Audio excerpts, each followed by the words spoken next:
Yo, this is Terrance Gaines, aka Brother Tech, And this is Nica Montford, aka Tech Savvy Diva. and you are tuned in to the Snob OS Show, the show for Apple snobs, where we talk all things Apple and then some. We want to thank you for getting back with us. We are episode 136, so 136 shows deep, and we are going to get right into the show because I have a lot of stuff to talk about in the lowdown where we talk all things Apple, but I'm gonna try to do a kind of quick fire thing. So I'm just gonna give you the Rapid info. fire. Yeah, Nika, if you want to step in, do so. But I'm gonna keep it Okay. moving. All right. So one of the reasons why we're a little bit late recording the show is because I was in the process of updating my Mac, and I just got the notification that it wants to restart, and I don't want to do that during the show, so I'm not going to do that. So basically, Mac OS Big Sur, Apple released update 11.5.2, which is available today if you're listening to our live show, if you're one of our Patreon subscribers, or if you're listening to the recorded show. The show comes out on Friday. So this week was when Mac OS 11.5.2 was available. And it's really weird about this update because there's no feature updates, there's no security fixes. It's just bug fixes for your Mac. So I just thought that was weird that Apple would put out an update. No feature list, no fixes. The past couple of updates that we've talked about on the show have been about, they are stopping this open kernel attack or this 0-day attack, or people are able to execute code based on this or what. None of that. It's just like, hey, we got a new update.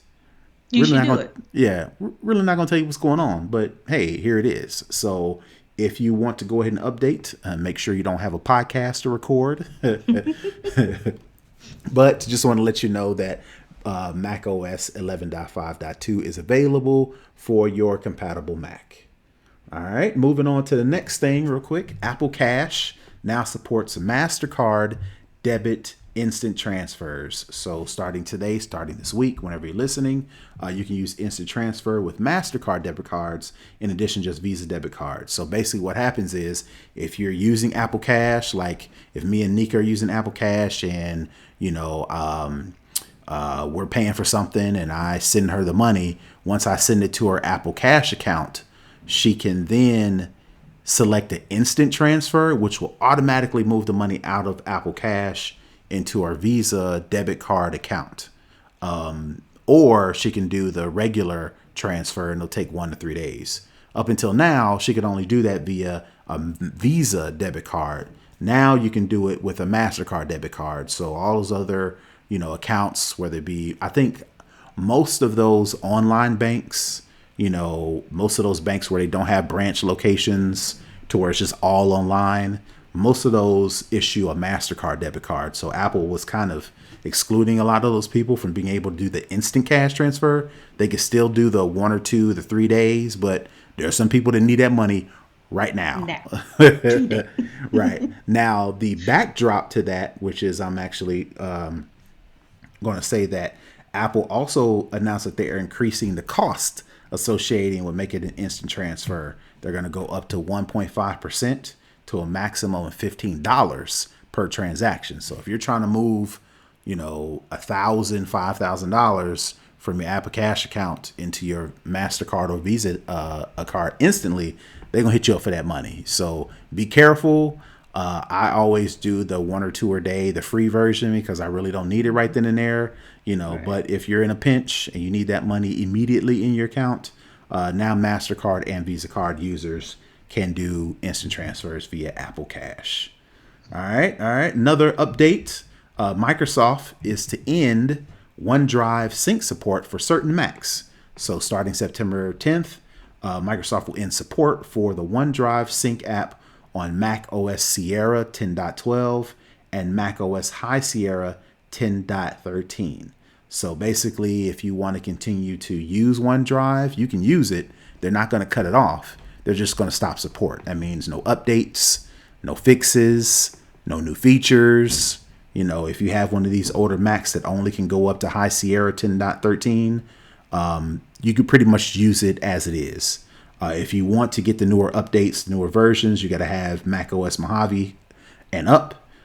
Basically, Microsoft, the reason why they said they're going to do it is because they want to focus on quote unquote new technologies and supported operating systems. So my guess is this kind of falls in line to Microsoft is starting to fully adopt the Apple Silicon, the M1 chip. So they're actually going to say, look, we're going to develop all of this Microsoft software for Mac on M1 Macs and up, which most of them are on Mojave, Catalina, and then the new whatever comes out in this fall. So just want to do that. Next up, Apple online store redesign. So basically now if you go to store.apple.com, you can actually shop according to your device, whether it be an iPhone, Mac, iPad, Apple Watch, AirPods, and accessories. So you'll have those cards or tabs across the top of store.apple.com, and you'll easily be able to buy stuff. Now, I was trying to rack my head to figure out, well, what's the difference between just going to apple.com? Well, the way apple.com works is they kind of highlight all the new stuff, and you actually have to kind of filter through, iOS, whatever the latest iOS is. What is it? iOS 14? 14. iOS 14, or the new iPhone 12 that just came out. You got to kind of sort through all that. I don't call it junk, but all of the Apple Devices, product. the advertising. That's the word I'm looking for. the Apple advertising to finally get to a place to where you can buy something. Well, basically they just redesigned it to where you go to store.apple.com. You can quickly click on the category or the device that you want to purchase or the accessories you want to purchase it for, and then go on about your business and make those purchases.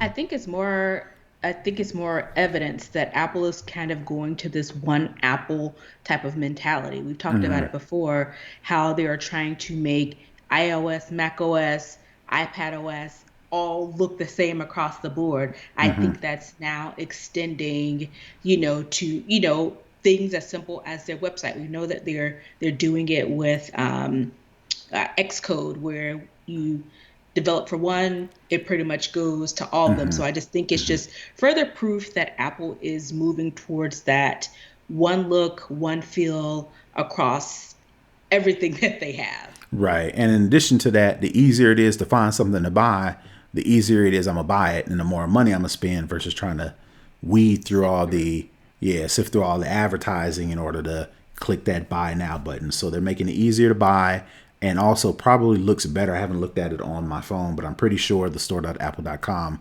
probably functions better on a mobile device than the apple.com. So, all right, moving right along to the next story, iPhone 13 rumors. So I try to stay away from rumors until they are confirmed.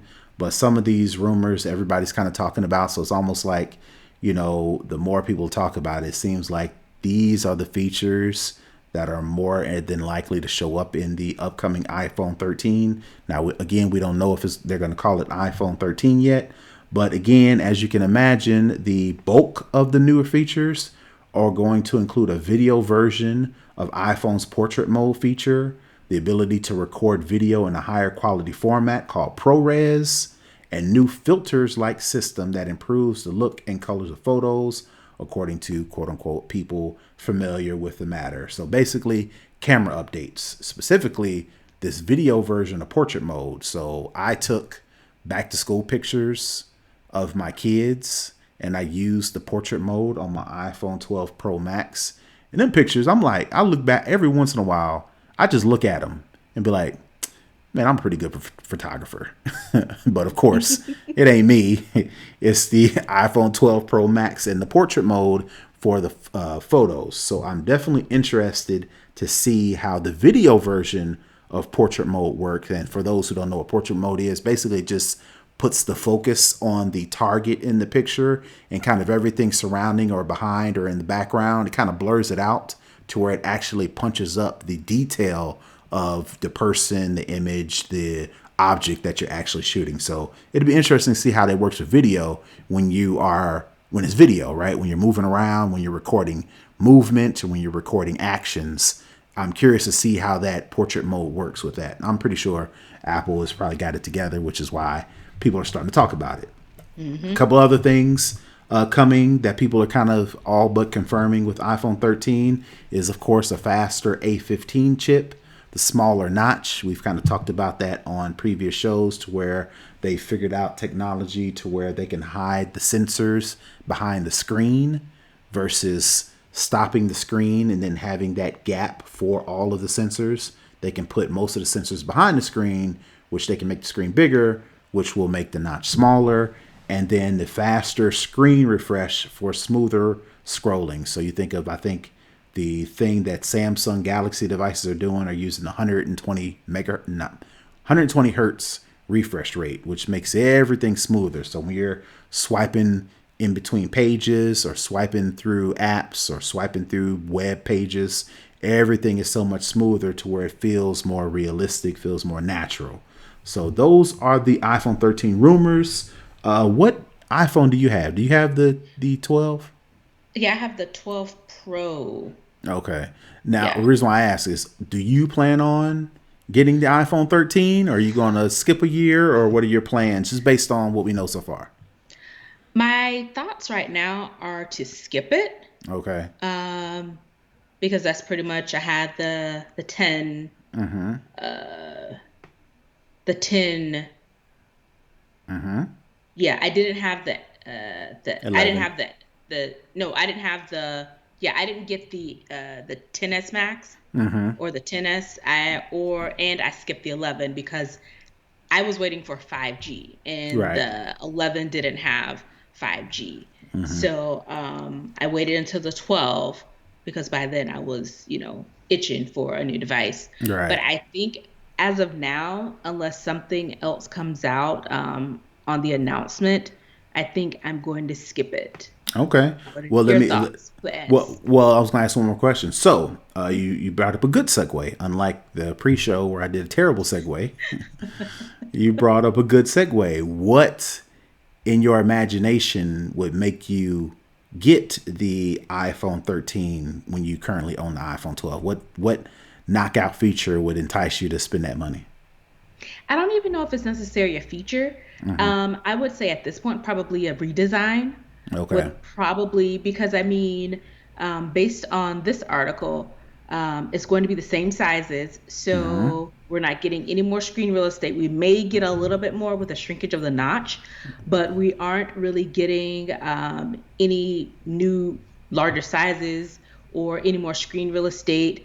It doesn't, I doubt it'll be a whole new chip. It'll probably be improvements to the existing chip. Um, I get the video aspect in portrait mode because I do the photos in portrait mode are super crisp. They are really good photos. So to have that in in video would be great, but it's not enough for me to buy a new phone when I literally just bought one. So for me, it would have to be a redesign of the device. Okay. All It right. would have to have a new look and feel at Okay. this point. Gotcha. Outside of the smaller notch, it'll probably be some different colors. Probably a matte black color that may pique my interest, but that's kind of like superficial. Probably the one feature that would probably entice me to buy the 13, that knowing I already have the 12, knowing that I need a new Mac now because this fan is getting on my nerves, is the reverse charging. I would love to be able to put my Mm, phone face down, take my little AirPods case or even my Apple Watch, place it on the back of my phone, and have it charge either A or B. So that would be the one killer feature. Now, I'm not traveling anywhere, but there have been multiple times to where I wasn't nowhere near my charger for my AirPods. I needed them to charge real quick. It'd be nice to be able to flip my phone over, plugged up or not. I could either mhm. or. It'd be nice if it could just suck the power that's currently here, but I'm okay if I had to plug it up first. But it'd be nice to be able to set my AirPods on top of my phone and it actually charge it. So I haven't heard anything about that. I think that's just a wish list for people that I've seen talk about it, but did not show up in these rumors. But if it had that, I would definitely buy it. All right. Moving on to the last story of the lowdown, Apple holds its ground against photo scanning tech opposition. So I don't know if we talked about this or not, but I don't think we did. last week or so, and I'll give you the quick lowdown. Apple has decided to take it a step further as it relates to child protection, as it relates to sex trafficking, as it relates to child abuse, and they've rolled out plans to scan your photos in your photo account, whether it be Photos app, whether it be on your camera roll, whether it be in iCloud, and they're going to scan those photos and see if there are matches with already identified images of child pornography, sex trafficking. I think child pornography was the main one. I think it also may be child abuse, maybe even sex trafficking. If there are already identified images out there and they scan your photos, your camera roll, whatever, and they find a similar photo, then Apple is going to report those photos to the proper authorities. So when once Apple made that announcement, everybody jumped out. Privacy, privacy, privacy. Who knows? Apple can start by doing this. Then they could go off and do other things, similar to kind of some of the things that we've expressed on this show, where other people like Facebook, like Google, have said they're doing this for this, but we know that their history says they can also do that. So people, those same oppositions, those same critiques that were levied against Facebook, Google, they're kind of levying them against Apple, saying, okay, well, Apple, what's if the DOJ or whomever came to you and said, okay, we know you have this technology, we know you're using it for child abuse, sex trafficking, whatever the case may be. What if we have this murder investigation? What if we have this terrorist plot? What if we have this other thing? Will you give us access? So Apple has pretty much came out recently and said they are and I'll just read the quote. Apple said it would steadfastly refuse to comply with any government demands to use the software it was developed to detect child abuse on iPhones for any other type of image. So basically, if the government or whomever tapped Apple on the shoulder and said, hey, we got this terrorist ring, we want you to scan the photos to see if there's any sort of location-based information that we can glean from these images, give them up. Apple's pretty much said, no, the whole purpose of this is to protect children from child abuse. That's what we're going to do it for. We're not giving you anything else. So I guess I just wanted to get your opinion on the initial feature. How do you feel about that initial feature? And then how do you feel about Apple saying, we're only going to use this for one reason. We're never going to use this for something else down the road. So my initial thought was this could be a problem because people take pictures of their children in the tub and that kind of thing. So that was my initial thought. Then when they said it would only go against, a database of known child Verified. abuse, Right. sex trafficking, photos. I was like, okay, but it's a very slippery slope. I Right. mean, very slippery slope. And even though we do know that Apple's privacy and security is pretty top notch, especially when you think of Comparatively Google speaking. devices compared to others, definitely it's far above. But still, my concern, because I'm assuming they're using some sort of AI on this bias. We've already seen how bias can cause harm, particularly to people of color when it comes to any type of photo recognition. Right. So if I were Apple and I needed to come out with something about this, I would definitely put out a statement, press release, or whatever to the fact of the AI technology that they'll be using, how they have identified biases or potential biases, and how they plan on mitigating those biases. I think that would go a long way into easing people's fears, even though it won't completely quash them. I think it might make some people more comfortable But I think just the thought of Apple being able to,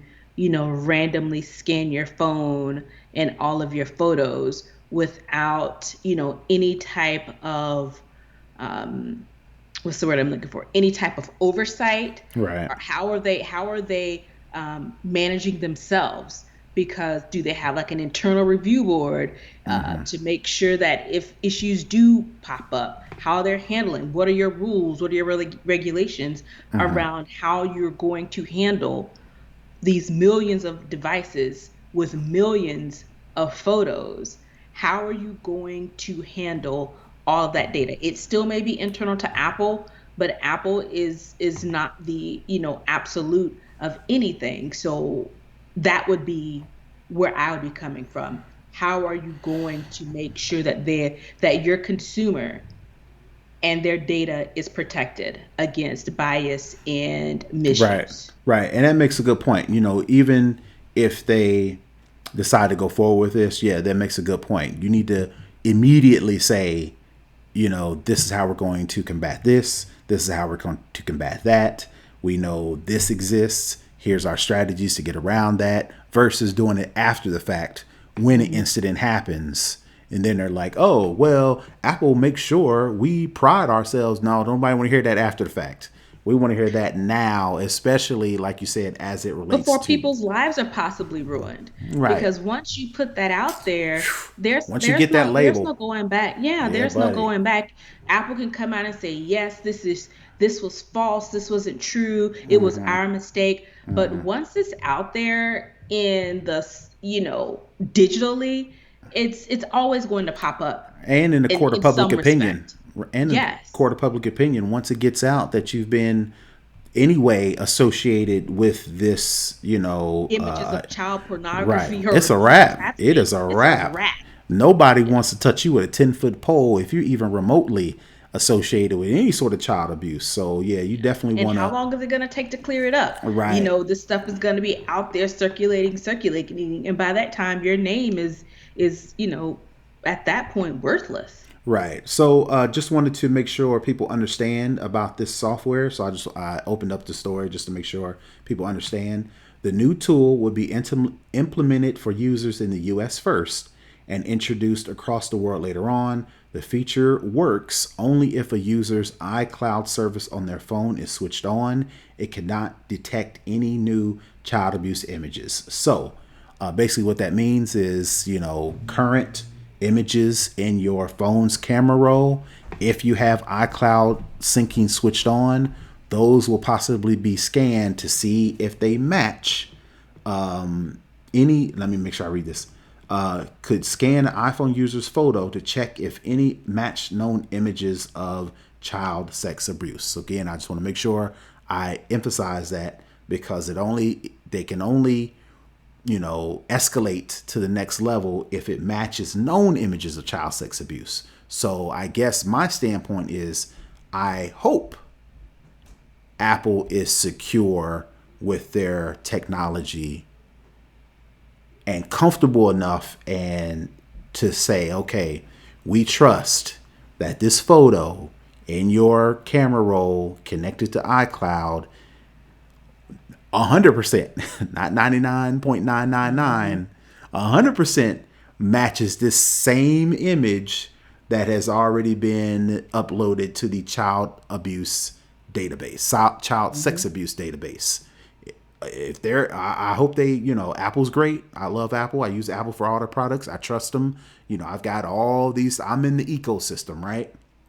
Hmm. I can trust that they can perform the gadgets and the services can perform their job for me, for my benefit.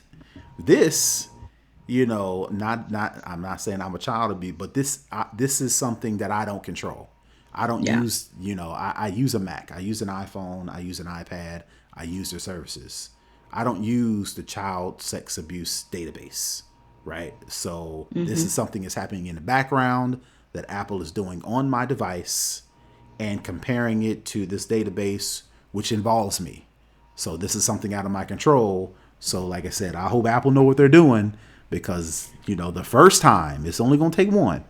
the What? first time somebody gets wrongly accused based on this new technology, you know, Apple's going to have to dig out of that one, you know, so much so that it may hurt and harm all of the other things that they did for privacy Correct. and Yeah. security and data protection, all the things that we have been lauding Apple for. You know, they switched this off so Facebook can't do this. They've shut down this so websites can't farm your data for this. And, you know, they've done all these things. If they mess this up, it's going to unravel all that other stuff, all that goodwill, all that hard work. So I hope they know what they're doing.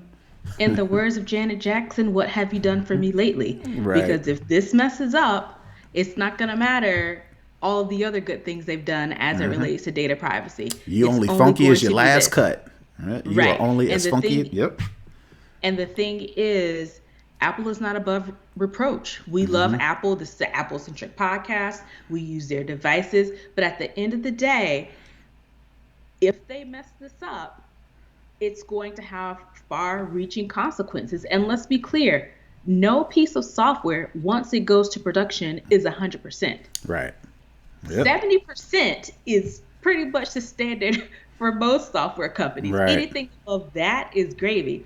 And when you're dealing with something this sensitive that can affect people, you need it to be perfect. But we know that perfect doesn't exist. Right. So hopefully they have some other 2 and 3, 4 level checks.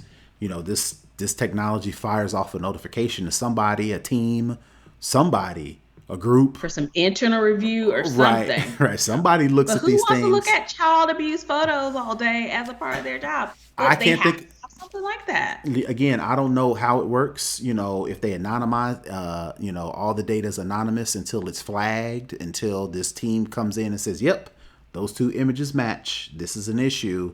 You know, that's when the anonymous comes off, and they have to, you know, whatever the next steps are. I would hope that they would have a team in there that checks and balances this thing before they move it on to the next level. Again, it's a great idea. Like I said, nobody want child abuse is one of those things that everybody kind of agrees on is a no-no. All the other stuff, everybody's like, well, you got to understand, what was she wearing? Blah, blah, blah, blah, blah. All these other, you know, But extremities. trafficking children and Right. And child abuse, can't mess around with that. there's not a line on that. Yeah, So, like I said, hopefully they know what they're doing. And, you know, good news or bad news, we're going to hear about this in the future. definitely. All right, all right. So that is it for our lightning round on the lowdown. Let's move into second string where we talk all things tech.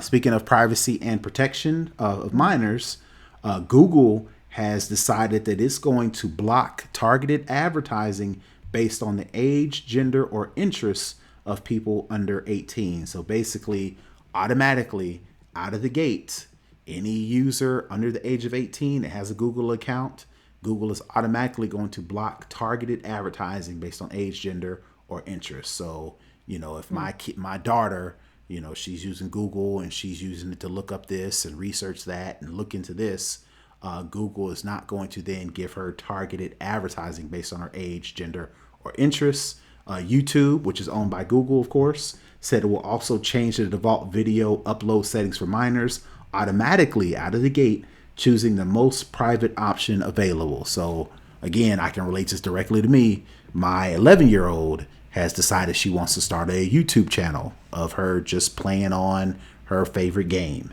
When she uploads videos, Google is automatically going to put it on, you know, yeses. I don't know if they're going to put yeses for kids, but they're going to put it on the most private option. And then my daughter is going to then have to choose or change that setting in order to upload it. Of course, I'm not going to let her because I'm a dad, right? Because she's 11. And because she's 11, right? The company on Tuesday also said it will automatically turn on a feature called Safe Search, which filters out explicit search results for users under 18 that are signed into their Google accounts. So again, like I said, if their kids are trying to type in, you know, explicit, you know, naughty things, they're automatically going to filter out those search results from their Google accounts. Finally, minors won't be able to turn on Google's location history setting, which tracks where someone has been for maps and other products. Again, This goes to advertising. You can turn on your location history. Google feeds that up and then sells it to third party users, which they can see where you've been and give you targeted advertising based on your history. Like you said in the pre-show, you went to Smoothie King. If you're using Google and you're using their services, they can see, okay, she was at Smoothie King, then she went here and she went there. Let's give her a coupon for, a free smoothie or something like that. So for kids under 18, minors rather, yeah, under 18, won't be able to turn on location history settings. So that protects them away. So I guess I wanted to ask you, does this give you some does this give Google some brownie points in your eyes? It's definitely a step in the right direction. I particularly like the location turned off because I know, kids, they meet people on YouTube, they meet people on Snapchat and Instagram and all the other sites. And that's just another way that predators can kind of find where they are, even if they don't give them that information up front. So I definitely like that they won't be able to turn on the location history. So that's Right. definitely safe for them. Um, the other thing with the automatic setting for the uploaded videos, which I think that's great as well, because we know predators and creeps, they have these filters on where they can find, people and find children that are under the age of 18. So I definitely think that is a step in the right direction, and that they are turning off those targeted ads. I'm trying to figure out how I can turn off targeted ads You based on got that my right. age, gender, or interest You got for that right. people over 18. But at the same time, I don't know, because of course I don't have children, so I don't know, when you created I guess the YouTube account for your two daughters, is there some way that they verify the age? Because my Yeah. concern is how it is with Instagram or anything you sign up for. It's like an honor system. You check, yes, I'm over 18, or you do the math and you add, how many every years it is to get to 18 to, your years. Is there any type of, I guess, verification around the actual age? Because I mean, kids are smart and they can kind of work Usurp the around things they yeah. can, right? The answer to your question is no, but any child under 13, parent has to authenticate their account. So for my 11-year-old, when I set up her YouTube account, all the verifications came through my account. I use my phone number. I use my email address. It says, okay, your child wants to do, of course, I'm setting up the account first and foremost. Yeah, my daughter's not setting it up and I'm just verifying, okay, that's her. She has permission. I actually set it up. And in the process of setting it up, the email, the phone number verification, all the privacy agreements or whatever came through me. I had to approve those via my own accounts, via my own authentication efforts. And then it created the account for my daughter. So it doesn't automatically do that. Like you said, it doesn't give them a test to prove their age or who they are. But in most cases, I hope parents are taking the initiative and being proactive and working through the setup process for their kids, and then handing the account to them and saying, hey, these are the rules. This is what you can and can't do. This is what you can and can't upload. Daddy has access, so I'll know if you do X, Y, and Z. I hope that's the case. But to answer your question, no, I don't think there's any way for a child who knows their way around a computer figure out how to get around to create their own account. I mean, but that's just how things work. Kids are Yeah. smart these days. So, like I said, luckily, I've got kids who ain't out there like that. And Yeah. I'm trying to keep it that way for as long as Long as you possible. can. And so that's why, and I go to say that, outside of the fringe cases where kids are just kind of out there in the wild on their own doing their own thing, but in the best case scenario, I think these new privacy and protection features are definitely a good thing. So it Okay. it does give them a couple brownie points, in the grand scheme of things. They have a long way to go still, but they're making strides. So Right. that's all you can really ask for. Yeah, and I say this is brownie points for Google, not just for the creep things and the predators and all the lurkers and all the people out there itching to get a hold of this. Yuck, yuck. But in addition to that, I think it goes to say for Google, a lot of these changes, a lot of these things that are implementing will simply make it harder for kids to already have a online profile before they become mature adults and know what to do with it. You know, the age of the internet is like once you sign up to something, put your email in, click the link in Your the footprint email, starts. boom, it automatically starts, and you're 8 years old with a complete online digital profile. They know where you Mm-hmm. live. They know what you like to do. They know where you go. They know what Yeah. website you click on. And that's a cash cow for Google. Their whole mo is let me collect as much information on you as possible, sell it to advertisers, and these advertisers will be like, well, Google gave it to me, so that means I can use it. And then boom, Yeah. here they come with all this information, All all the this ads. everything, all this just infiltrating your kids to where they're desensitized by the time they get, 13. 13. Right. By the time they get 13, they're already, knee deep in the social media world. And of course, as a parent, I don't want to shield them from it completely because then I don't want them to get sticker shock, or shell shock rather.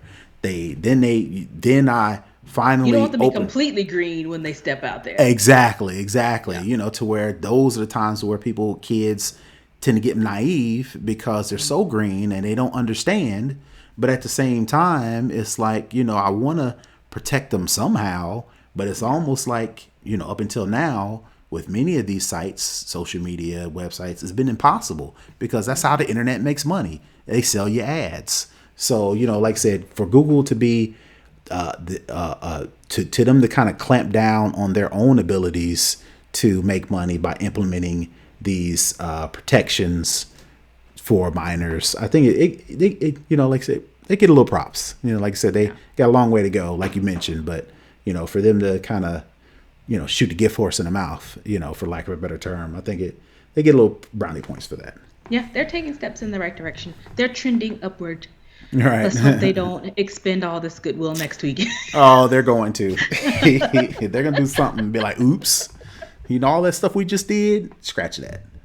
All Right. right. All right. Moving on to the last story in second string. Amazon steps in to facilitate defective product complaints.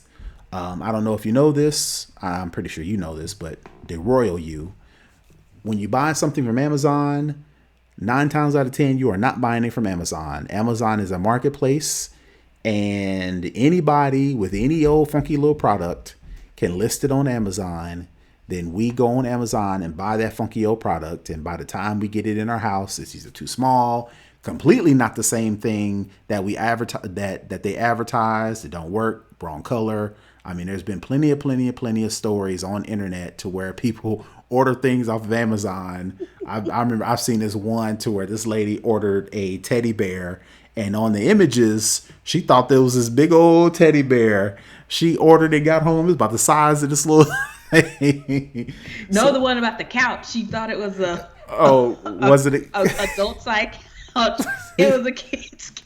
Yeah. When So she got it, she couldn't even fit on it. right, right. So all that to say, when you go to return those products or to making a complaint, of course you did not buy it from Amazon. That's when you find out there's this obscure, small, completely hard to contact third party vendor, manufacturer, supplier who 9 times out of 10 it ain't come from America. So it's not English. So the language barrier is there. Trying to get in contact with them to start a conversation about, hey, this is the wrong size, wrong color, or this is fraudulent. This is not what I advertised. I want to create a complaint. Amazon was like, look, my name is Bennett. I ain't in it. That's between y'all, I ain't right? in it. I'm Right. this facilitator. You need to talk to them. Right, right. So starting September 1st, folks can actually complain to Amazon customer service, which will review submissions via internal and external fraud and abuse detection systems. Assuming the claim is deemed valid, Amazon will reach out to the seller, not back away from it, and then I have to figure out what can I do about this fraudulent and abuse. Because again, like I mentioned, there are millions and millions and millions of items on Amazon, and there are people out there purposely trying to defraud people by selling things and then providing something that is not advertised. So I guess I wanted to ask you, since I would assume you are an avid Amazon shopper, what do you think about these new changes? Or have you ever had to reach out to customer complaints and try to get something resolved? Honestly, I have not. And all the times I've been on Amazon, but I think that's because I do a lot of due diligence. I Okay. scroll down, I read the comments. Right. I use, if you don't, if a product I'm purchasing doesn't have user reviews with actual user taken photos, meaning the consumer Uh-huh. took a photo of the product, then it's not likely I'm going to buy it because Right. I need to see it, out in the wild and not Right. in your prefab curated, photo shoot. I do my due diligence because I do not like to mess up my money. And Right. I do not like to be pissed when something shows up and it's not what I thought it was. Because usually a lot of stuff I order on a whim and I order it because I want it now. And I have an immediate need for it in most cases. So I think that it's definitely a step in the right direction because a lot of times people don't necessarily equate the damaged or defective product with the vendor. They say Amazon did it. Amazon didn't send me this. Amazon didn't do that. Amazon broke this. And the thing is, it's in Amazon's best interest to facilitate that exchange because in the long run, it ultimately helps them and their bottom line, even though they don't need any help with any money. No, But they it's don't. just from a PR perspective and from a customer service perspective, it is prudent of them to make sure that they have a system in place to reduce some of that. Right. Now, I will say Amazon does a good job when you just need to return something. And that's an easy, simple process. But I can't think of a time to where I felt like the vendor or the seller legitimately tried to pass off something that wasn't as advertised. Mhm. I'm trying to, no, I can't say that I have.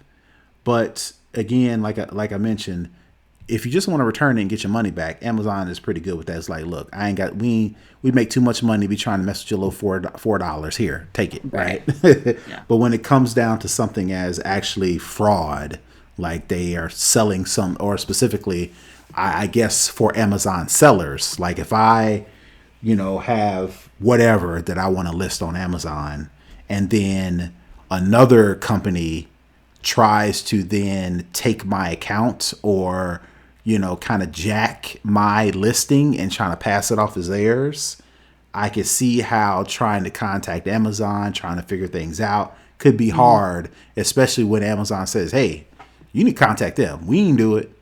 So it's nice to see that Apple, in those cases where legitimate fraud is happening, Amazon is saying, all right, let me look into it Let and me get back. come in and help. Yeah. Right. Let me look Yeah. into And it and like I get said, back with it's you. it's prudent for them to try and, reduce some of that conflict wherever Yep. they can. All right. All right. So that is it for second string. Let's move into for the culture, where we talk all things social media, anything that we feel like talking about that may or Right. may not have anything to do with technology, but most of it kind of has a social media component that we've kind of, the trend is if it's on social media, we're kind of talking about it. So Right. one thing close to my heart is De La Soul. It was recently revealed that their long drawn out issues with their label have been resolved.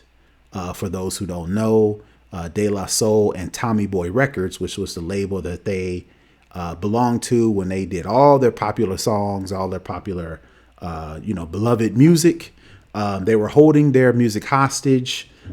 They didn't own the rights to it. They were having this big beef, De La Soul and Tommy Boy. I want to say at least 3 years ago, De La Soul was like, look, we're fed up. We don't know what to do. They are tripping. They're not giving us our masters. They're not giving us ownership. They're not giving us any sort of say so. They're holding our music hostage. What I need my fans to do is stop streaming our music. Same way kind of Dave Chappelle did recently. And then Comedy Central gave him the rights to the Chappelle show back.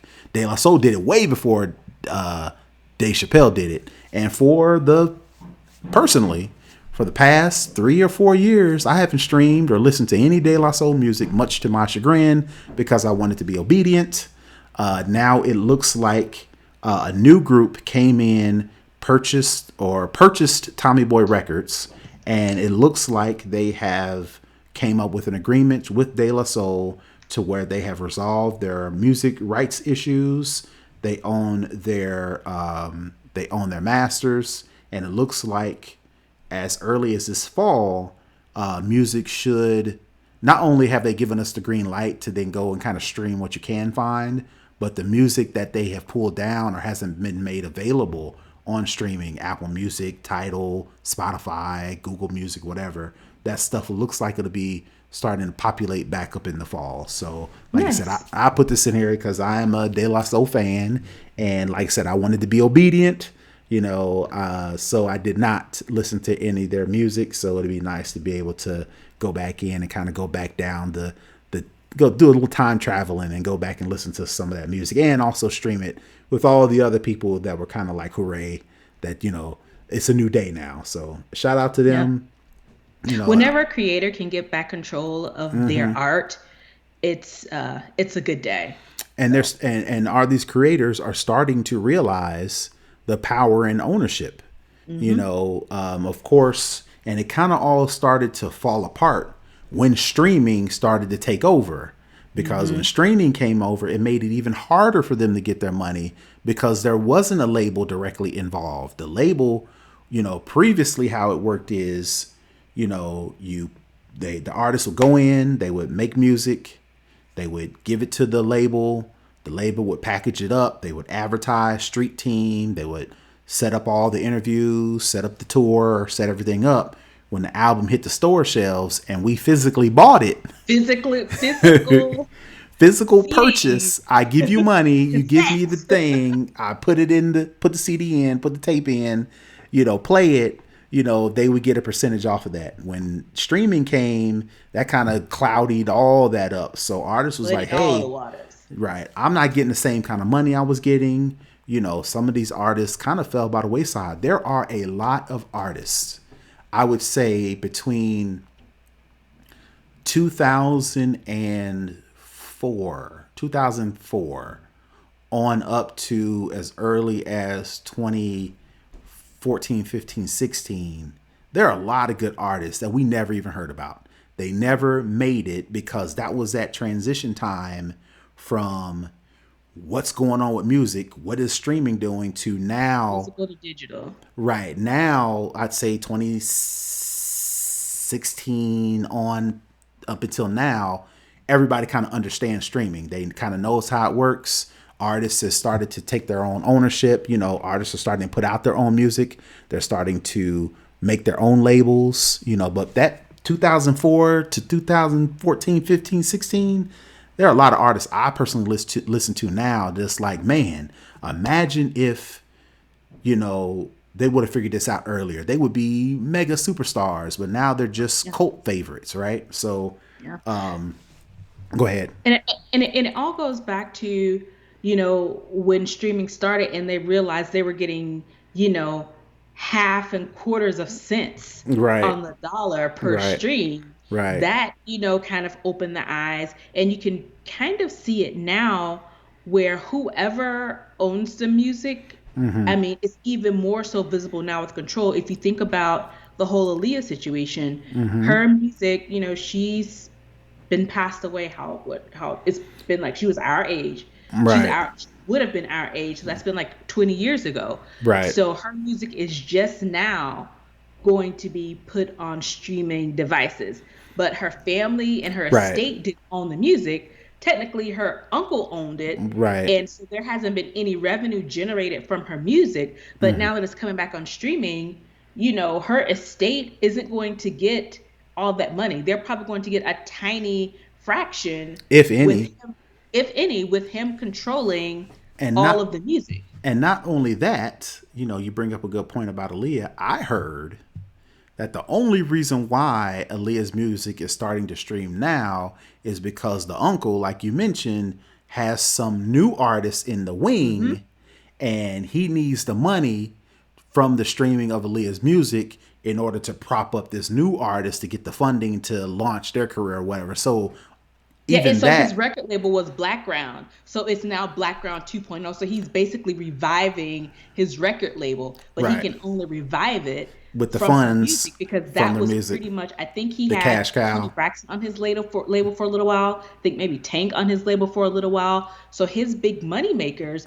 are, past their prime, so to speak. So in order for him to get revenue, he has to put this music that has been missing for the last 20 some odd years back Right, on the platforms. And all that money is pretty much going to him. And that's why right, the family has their issues. That's why it's been like a lot of back and forth because they're not going to get any of that money, but it's her art, but she didn't own the art. right, And even though that's family, he's like, nah, I'm good. and I'm getting all this and money. us as fans want to listen to that music now. In my back of my mind, it's like, when I'm listening to this music, am I helping this fool do Yeah, something you help else versus helping the who family or basically sold helping? her off to R. Kelly. So it's just Right. like it's Yeah. icky. Right. It's icky, but at the same time, I was a huge Aaliyah fan. Like I said, we're the same age, so it's like a lot of nostalgia, but it's really like a gray space of Where? I want to listen to her, but listening But to her benefits somebody that's gross. right. Exactly. So all that to say, back to the original subject. The fact that De La Soul, if the stories are true, I actually followed them on Instagram, and they actually went live to kind of say their thank yous to all the people that helped them. They didn't give any specific dates, but they said we're gonna start releasing this music back out here. So it sounds like this is a legit.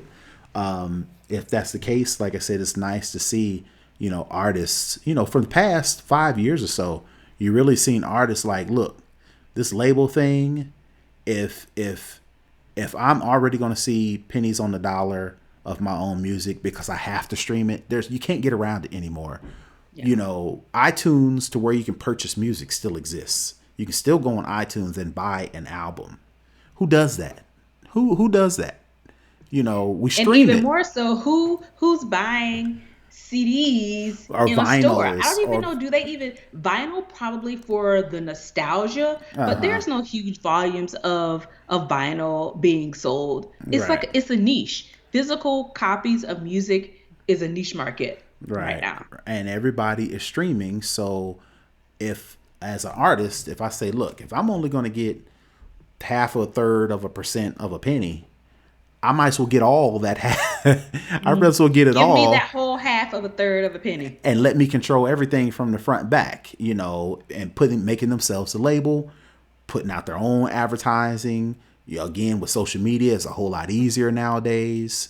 But even People talk still, about Soulja Boy, but he is a blueprint for doing this it whole yourself. I'm gonna do it myself. Right, right. He used social media, and then kind of people took on along that blueprint, which makes it easier. But still, these artists that we used to listen to growing up, like you mentioned, Aliyah, De La Soul, all of these artists, they were like, all they had to do is go into the studio, Studio.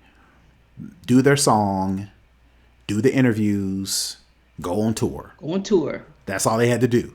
The label handled the rest. Now they got to be the marketers, they got to be the advertisers, they got to be publicity, they got to be the tour managers, they got to fund Everything. it.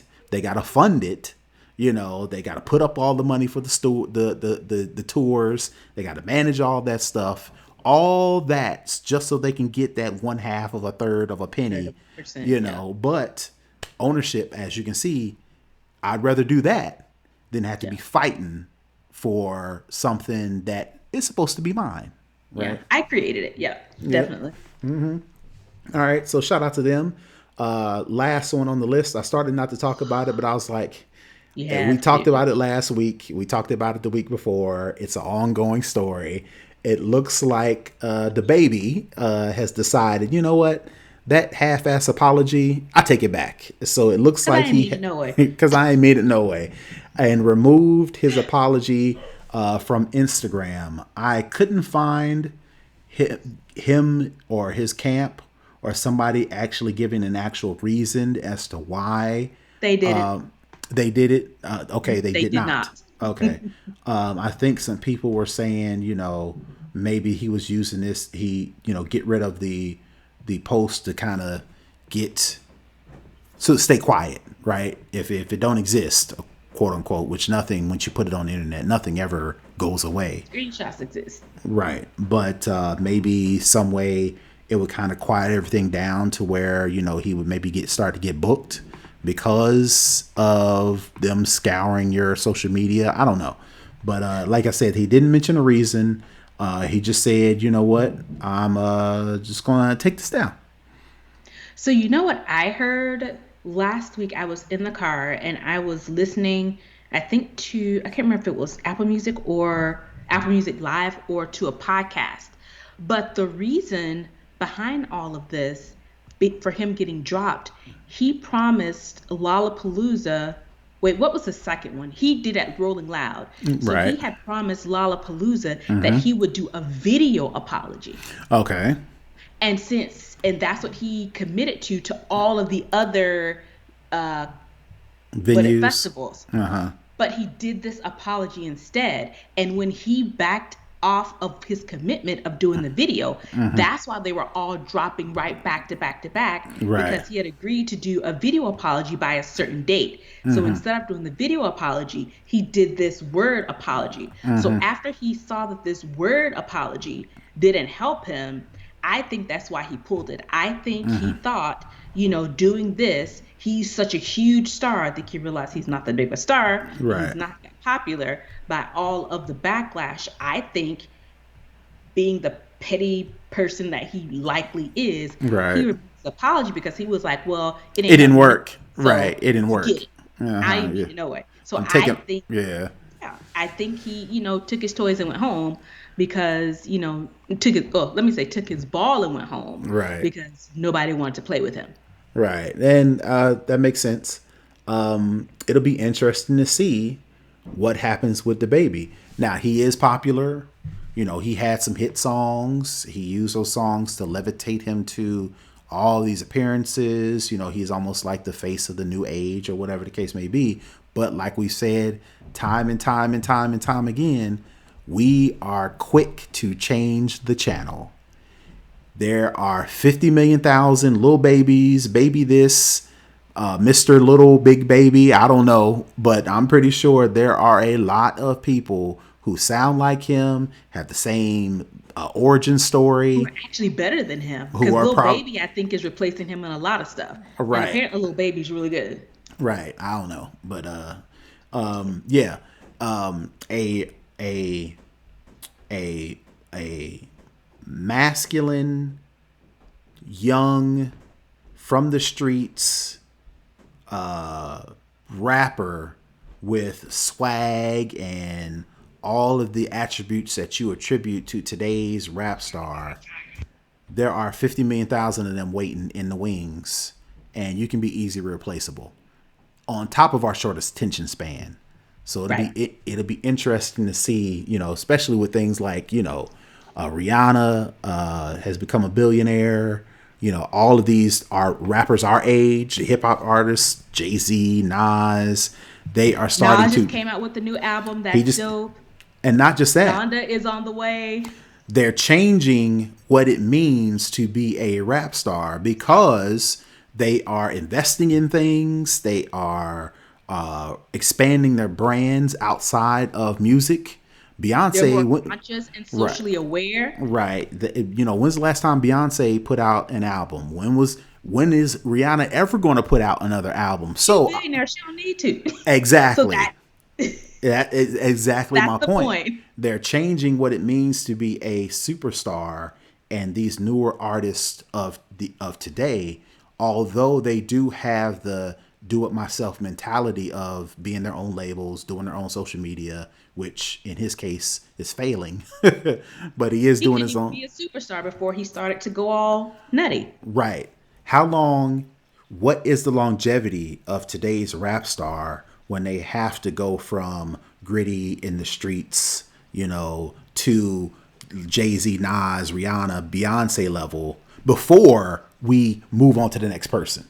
Hmm. He's not doing himself no favors by messing up with social media when we're either loving and appreciating the stars who are The changing the icons game over here, and then and you the got new a folks. whole pool of new folks. Exactly. I mean, Exactly. he out the door, and music didn't miss a beat because it's 50, 60 other dudes right behind him with Yep. a similar stitch, a similar sound, if Yep. not better, a similar. Yep. It's kind of like cookie cutter, Yep. Oh, this one's broken. You're on an assembly line. Oh, this is broken. Let's throw this one out. But you got Yep. a whole line coming right behind you. Yep. So I hope he can. Well, I don't hope he can. We'll see what Hope he happens with invested his this. money, saved his Yeah. money, and used it He wisely. he talks about how rich he is. We'll see how far that money can stretch. Yeah. All right. So that is it for the culture. We're gonna move into the hookup, and I actually want to do some updates as to some of the Right? hookups or the tips that I've done. I try to, I every week, I try to talk about something that I advocate or advertise, actually use outside of just telling you, okay, well, this is the latest trick on your phone or this is the latest whatever. So there are some things that I'll say, hey, go check this thing out, but I want to make sure that I'm actually using the thing. And very rarely do I actually come back and say, oh, this thing went well or this thing flopped or whatever. But I want to come back and do some updates for actually two things that I talked about on the show and then actually used them. But, oh, it's even better than what I thought about. So two of those things that were actually works, if not better, as advertised was the Go Get Vax digital vaccination card. I talked about this a couple of weeks ago. Hmm. I thought it was a good idea. I was like, oh, this is cool. Went on, talked about it. Here's how you do it. Do this, you do that, you do this, and you get a digital vaccination card because I'm big on mobile wallets, digital this. I don't want to carry no wallet, but I never really did it. Like Monday, I was going back through a show, doing something. I was like, you know what, let me check it out.